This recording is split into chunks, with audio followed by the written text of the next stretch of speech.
नमस्कार, बहुत स्वागत। आपके साथ मैं हूं ललित प्रजापति और आनंद भी हमारे साथ हैं। ग्लोबल पॉलिटिक्स को थोड़ा सा डिकोड करेंगे, लेकिन किस एंगल से करेंगे। दरअसल फ़लस्तीन को लेकर ऐसा लग रहा है कि 24 घंटे में या अचानक से एक पूरा समीकरण बदलता नज़र आ रहा है फ़लस्तीन को लेकर, मान्यता देने को लेकर। तो 24 घंटे में ही 4 देशों ने समर्थन किया है। ब्रिटेन की तरफ से तो धमकी भी आ गई है। जो वहाँ की विदेश मंत्री हैं कुवट, उन्होंने धमकी टाइप से कह दिया है कि आप जो है इस तरह की घटनाएं वहाँ नहीं करेंगे। खैर, आसान तरीके से समझेंगे। सबसे पहले फ़लस्तीन को लेकर विश्व बिरादरी में हो क्या रहा है, ये समझाइए। बिल्कुल, देखिए फ़िलिस्तीन को जो इज़राइल है वो नहीं चाहता है कि फ़िलिस्तीन एक आज़ाद देश बने। और आपको भी पता है कि अगर कोई आज़ाद देश बनता है तो उसके लिए जो अंतर्राष्ट्रीय मंच है, इंटरनेशनल मंच है, यूएन, संयुक्त राष्ट्र, उसमें क्या होता है, एक तरीके से वोटिंग होती है और वोटिंग के ही माध्यम से एक आज़ाद देश बनाया जाता है। मतलब सभी देशों का एक पक्ष होता है कि हाँ, एक आज़ाद देश हो। और ख़ास करके बात अगर फ़िलिस्तीन की किया जाए तो फ़िलिस्तीन को लेकर के आज से नहीं, बहुत पहले से विवाद चल रहा है। और करीब अगर मिडिल ईस्ट में देखा जाए तो आज की जो घटना है और जो 4 देश की आप बात किए हैं, वो 4 देशों का एक तरीके से घोषणा कि फ़िलिस्तीन एक स्वतंत्र देश बनने के लिए मान्यता दे दी गई है। जो 4 देश हैं वो है ब्रिटेन, कनाडा, ऑस्ट्रेलिया और पुर्तगाल। इन चारों देशों ने जो फैसला लिया है, मिडिल ईस्ट में एक तरीके से हड़कंप मच गया है। खास करके इजराइल और अमेरिका की इसमें परेशानी बढ़ गई है, क्योंकि इजराइल और अमेरिका आपको पता है दोनों अलग खड़े नजर आ रहे हैं। बिल्कुल बिल्कुल। और इन्हीं दोनों का अभी तक एक तरीके से इजराइल के पक्ष में बात नहीं करके, खास करके इजराइल तो कतई नहीं बात करेगा। एक बार अमेरिका कर भी सकता है आने वाले समय में। वर्तमान में तो अभी जो चल रहा है, अमेरिका का जो प्रतिक्रिया है इस मामले को लेकर के बहुत ही कड़ा प्रतिक्रिया है, वो आगे चल के हम आपको बताएंगे। लेकिन फ़िलिस्तीन वाले मामले में फिर वापस आते हैं। फ़िलिस्तीन दरअसल क्या है कि 193 देश जो है यूएन में कुल है, उसमें से 150 यानी कि लगभग 75% जो देश है वो भारत भी उसमें शामिल है। वो क्या है कि किसके पक्ष में खड़ा हो गया है, फ़िलिस्तीन के पक्ष में खड़ा हो गया है। और फ़िलिस्तीन को एक तरीके से आज़ाद देश बनाने के लिए मान्यता दे दी, यानी वोटिंग कर दी है उनको लेकर के।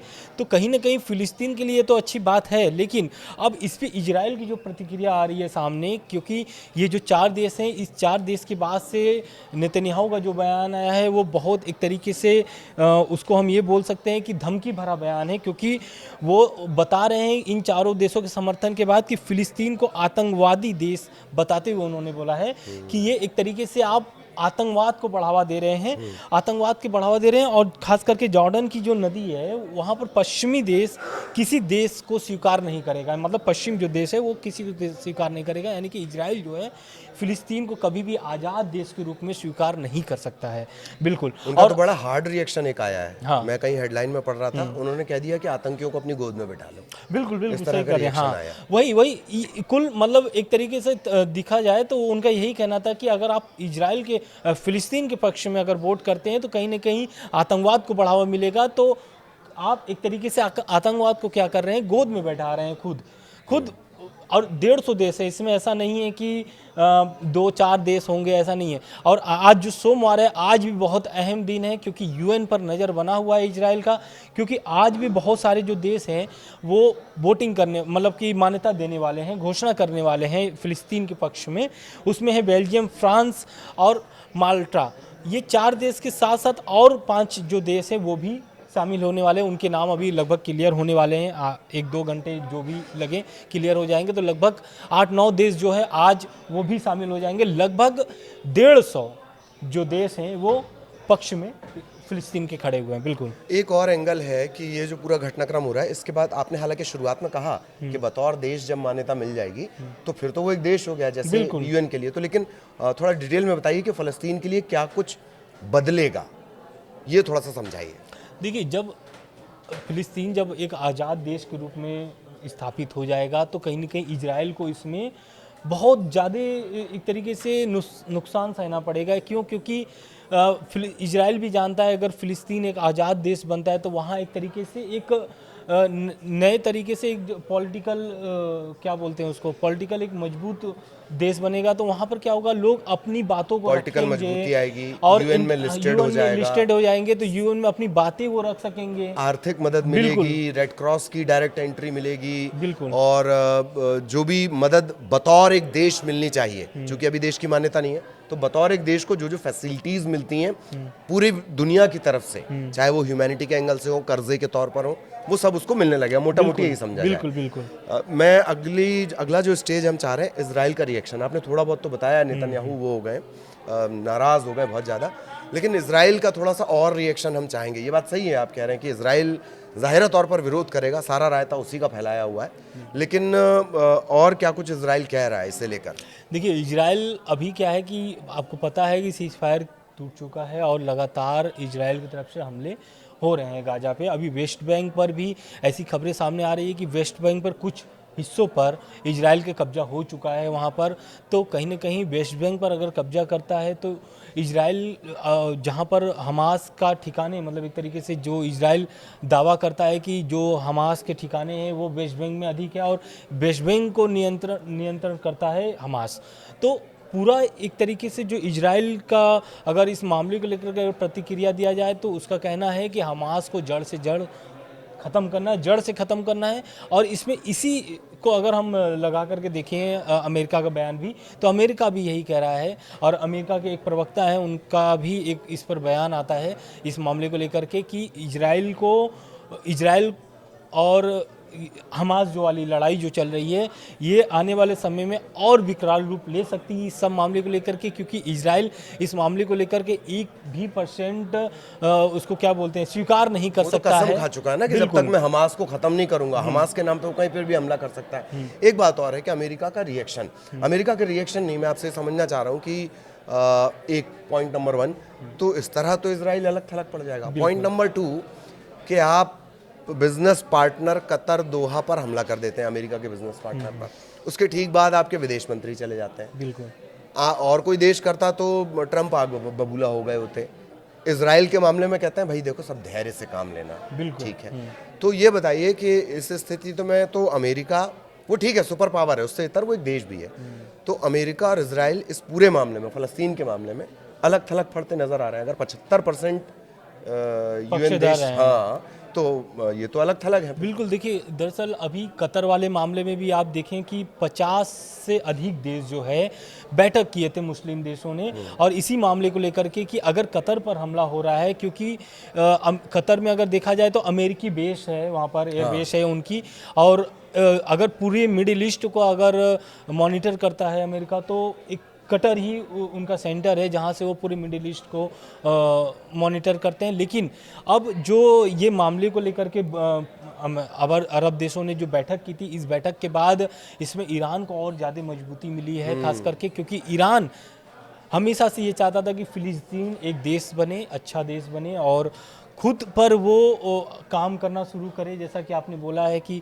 अगर एक आज़ाद देश के रूप में लिस्टेड हो जाता है तो उनको आर्थिक सहयोग मिलेगा, तमाम ग्रांट्स उनको बिल्कुल, और एक तरीके से वो अपनी बातें इंटरनेशनल लेवल पर आकर के कर सकते हैं, अपनी बातें रख सकते हैं।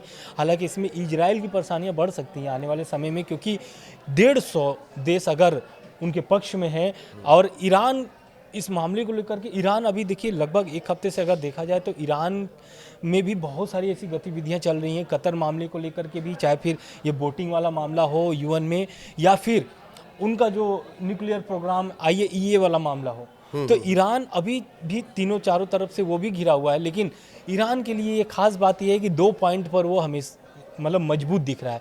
पहला जो कतर पर हमला हुआ तो अब कतर से वो सीधे बातचीत करने के लिए तैयार है कि भाई आप आओ, हम सहयोग में खड़े हुए हैं, क्योंकि आपको पता है कि इजराइल और कतर और अमेरिका ये एक ही मंच पर दिखते थे, लेकिन इस हमले के बाद, और हमला क्यों हुआ, हमला इसलिए हुआ क्योंकि कतर क्या कर रहा था, कतर कर रहा था मध्यस्थता हमास और इजराइल का, और इस मध्यस्थता जाहिर सी बात है, कतर का इसमें बयान भी आया था कि अगर मध्यस्थता अगर कर रहा है तो जाहिर सी बात है हम हमास की जो लीडर्स हैं वो मूवमेंट्स होंगे।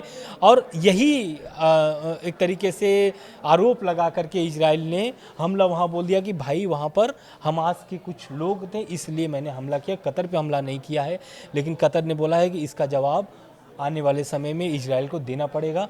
और रह गई बात फिलिस्तीन को मान्यता देने वाली बात, तो आज सोमवार है, आज भी लगभग 9 देश आज घोषणा करने वाले हैं, फिलिस्तीन को आज़ाद देश की मान्यता देने वाले हैं। बिल्कुल ठीक। अब एक और बड़ा घटनाक्रम हुआ है कि ब्रिटेन ने न सिर्फ मान्यता दी है, बल्कि जो ब्रिटेन की मंत्री है, मेरा ख्याल विदेश मंत्री, इनके नाम बहुत कठिन होते हैं भाई। मेरा नाम देखिए, ललित प्रजापति, आनंद, कितना इजी नाम है। तो विदेश मंत्री जो है उन्होंने धमकी भी दी है कि खबरदार, इजराइल को बड़ी चेतावनी दी है। एक बड़ी ब्रेकिंग न्यूज़ भी है इसके बारे में। आनंद, थोड़ा सा अगर आपको जानकारी हो तो। दरअसल यावेट कपूर हैं वो, उन्होंने इस मामले को लेकर के खास करके वेस्ट बैंक, जो मैंने आपको बात किया वेस्ट बैंक वाली बात, उस जहाँ पर हमास का बेस अभी भी है। हमास का वहाँ पर एक तरीके से कब्जा है। हमास वहाँ पे मॉनिटरिंग करता है, सारी चीज़ों को देखरेख करता है, और वहीं से इजराइल पर हमला भी अधिक होते हैं। तो उसी मामले को लेकर के ब्रिटेन ने भी बोला है कि अगर वेस्ट बैंक, अगर इजराइल जो है वेस्ट बैंक पर जो हमला कर रहा है लगातार, और आपको पता है कि ब्रिटेन जो है वो इजराइल फिलिस्तीन के ही समर्थन में वोट किया है, और आज फ्रांस भी इस मामले को लेकर के वोट करने वाला मतलब है। ये बात सिर्फ इतनी नहीं रह गई है कि ब्रिटेन ने सिर्फ समर्थन कर दिया कि मैं आपके साथ हूँ, कोई बात नहीं। उसका तो अब एग्रेशन भी शुरू हो रहा है ना। अगर वहाँ का विदेश मंत्री ये बोल दे कि खबरदार, जो अब आपने उस इलाके में घुसने की कोशिश की है, हमले करने की कोशिश की, तो ये एक बड़ी बात है। बात सिर्फ समर्थन देने की नहीं, अब इसमें एग्रेशन है।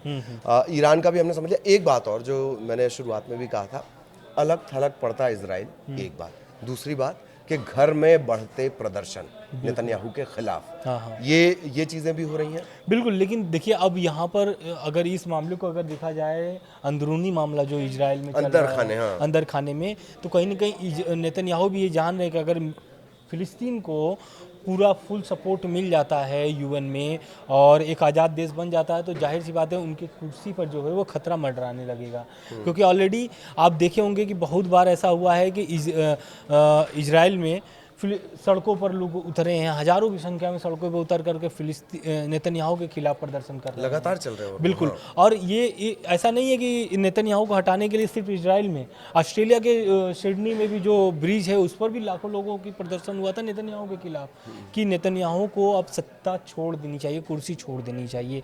तो अब तो आने वाला ये मामला बताएगा कि क्या होने वाला है। क्या नेतन्याहू सच में अभी भी प्रधानमंत्री बने रहेंगे और लड़ाई जारी रहेगी, या फिर मान्यता मिलने के बाद इजराइल हमले कम कर देगा?